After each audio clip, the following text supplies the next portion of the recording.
There is a house in Lafleche, Saskatchewan that has been for sale since last spring. A one-bedroom, one-bathroom bungalow. The asking price is $18,000. Still, nobody is buying it. Today we're looking at 7 real, active MLS listings across Canadian ghost towns, all under $100,000. Let's start at the top. Number 7. Timmins, Ontario.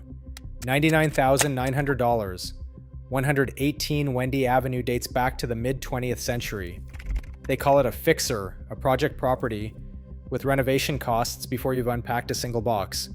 Main floor living, kitchen toward the rear, one primary bedroom upstairs, older finishes throughout, laminate flooring, a tiled kitchen, dated cabinetry, and systems without recent upgrades. Small yard out back. For someone with trade skills and patience, a bungalow priced under $100,000 in a city of 40,000 people is genuinely rare in Canada.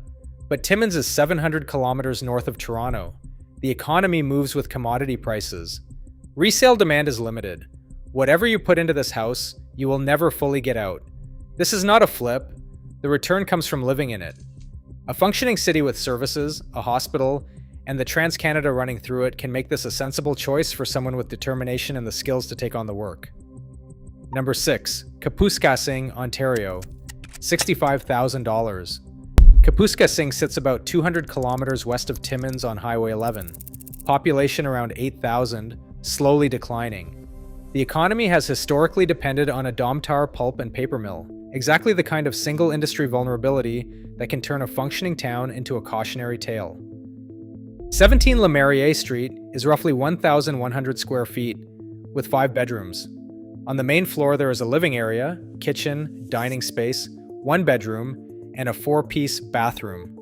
Upstairs there are 4 additional bedrooms. A good-sized lot, with a yard and a shed. But the price is doing the work, the listing description will not. It is a handyman special. Winters are serious. -30 is not an event, it is a season. Heating costs on an older house will hurt. This is for someone relocating for work, or someone willing to invest time and money in a small northern community. This is not for anyone treating this as an investment. The exit market is nearly non-existent. Number 5. Cobalt, Ontario. The asking price is $39,900. Cobalt had its moment, burned bright, and has been winding down for over a century.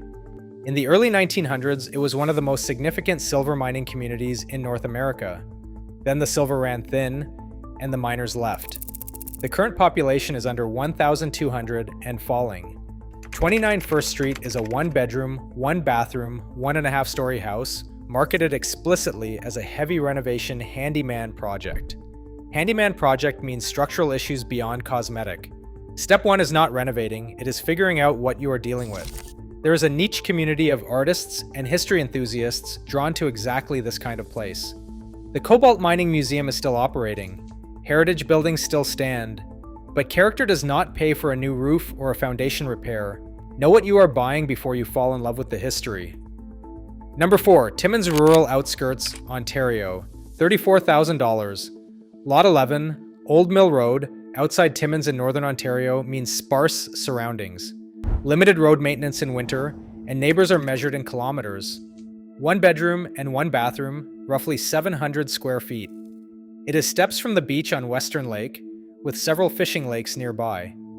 There is a gardening area, indoor wood storage, and an outdoor shed. There is almost no year-round infrastructure. The buyer pool skews toward hunting bases, writing retreats, and off-grid projects. If that is you, $34,000 for a structure in Ontario is hard to dismiss. If not, there is nothing here that makes daily life manageable. Number 3. Shackleton Lake, Kapuskasing, Ontario. $20,000. 793 Lavoie Road is a 2-bedroom, 1-bathroom waterfront bungalow cottage on a double lot at Shackleton Lake. Waterfront property in Ontario for $20,000 sounds like a misprint. It is not.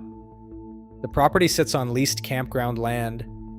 You are not buying the ground under the structure, you are buying the building, and it is subject to a lease with annual park fees. Those are ongoing costs that do not build equity, and there are restrictions on what you can do.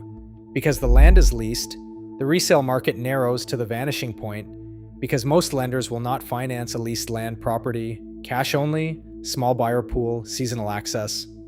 If you want a lakeside retreat and go in with your eyes open and you understand this is a seasonal asset, not an investment, then $20,000 has a logic to it. Read the lease before you read anything else.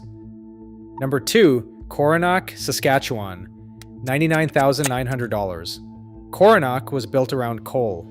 At its peak, the town grew to over 800 people. Today it is around 600, down nearly 5% in 5 years. The coal plant is still running, but clean energy timelines are accelerating. Everyone in Coronach knows the plant's future is uncertain. 102 First Avenue East is a legitimately solid house. 4 bedrooms, 1 bathroom, 1,002 square feet, on a 6,000 square foot corner lot.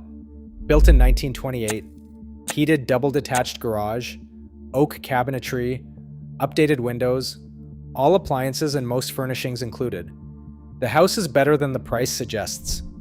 In almost any other context, it would list for 3 or 4 times what they are asking. The discount is not about the house, it is about the town. The market is pricing in the risk that Coronach's economic engine shuts down within a generation. Roughly 210 kilometers southwest of Regina. Nearest full-service hospital is 90 kilometers away. US border is 15 kilometers south.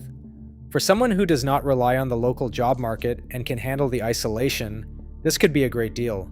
For retirees or families depending on nearby healthcare, do not be fooled by the price. Number 1, Lafleche, Saskatchewan. Price, $15,000 to $18,000.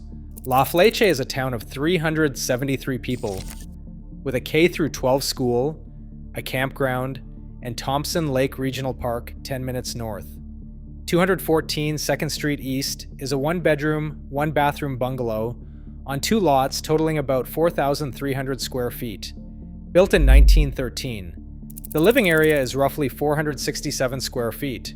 The seller has not lived in the house. Sold strictly as is. No furnace, no electrical panel. The water line runs from the town main, but the connection must be installed at the new owner's request. To make it livable, add a furnace, an electrical panel, and basic wiring. Expect roughly $15,000 to $25,000 in contractor costs, assuming tradespeople are willing to work in a town this size. Total investment would be $30,000 to $45,000 for a standing structure on 2 lots, with paved streets and municipal water, 10 minutes from a lake. The listing has been sitting, and the price has dropped, and the market has spoken about the buyer pool for a house with no heat and no electricity in a village of 373 people. And yet, someone will eventually buy it. The listing itself says it best with the particular optimism of a prairie town that isn't giving up. Every listing is real with MLS numbers in the description. Do your own research before buying. Let me know in the comments which one you would consider, and please subscribe. We do this every week.